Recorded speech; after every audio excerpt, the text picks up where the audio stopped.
The flight was packed, every seat taken, every overhead bin stuffed, and every passenger impatiently waiting for the plane to take off. The hum of conversations, the shuffle of bags, and the sound of attendants giving instructions filled the cabin. Yet amid the routine chaos, a single confrontation would soon capture everyone's attention and leave them stunned.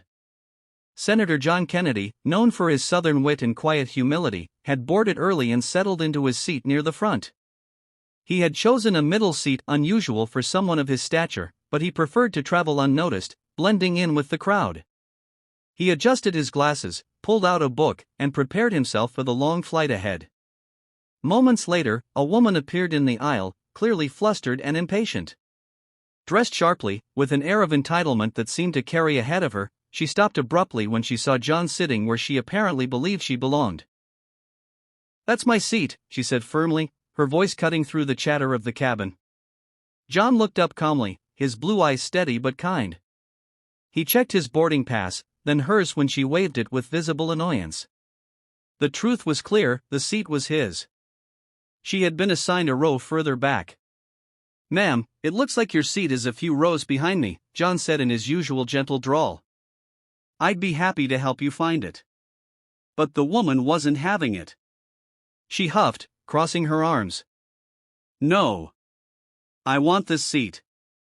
I'm not sitting back there in the middle of the row with no legroom. Do you know who I am?" A few passengers leaned in, sensing drama. The flight attendants glanced nervously, unsure of how far this would escalate. John closed his book softly, slid off his glasses, and looked at her, not with irritation, but with a patient curiosity. "Well, ma'am," he replied slowly, "I reckon who you are don't change where your ticket says you ought to sit." His words drew a quiet chuckle from a few passengers nearby. The woman's face reddened. "You should move.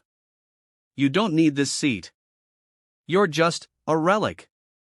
People like you need to learn when to step aside for others who matter."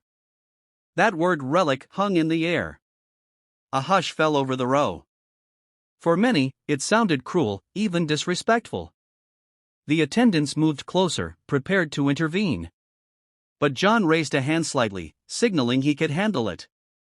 "Ma'am," he said, his tone even, "I may be a relic. I've been called worse. But a relic still paid for his ticket, just like you did. And a relic still believes in fairness." The woman scoffed. "Fairness? This is about comfort and respect. I deserve this seat more than you." The cabin grew tense. Everyone expected John to push back harder, maybe even give in to avoid further embarrassment. But what he did next stunned the entire plane. He stood up. Slowly, deliberately, he picked up his bag from under the seat. The woman smirked, believing she had won. But instead of stepping aside for her, John turned.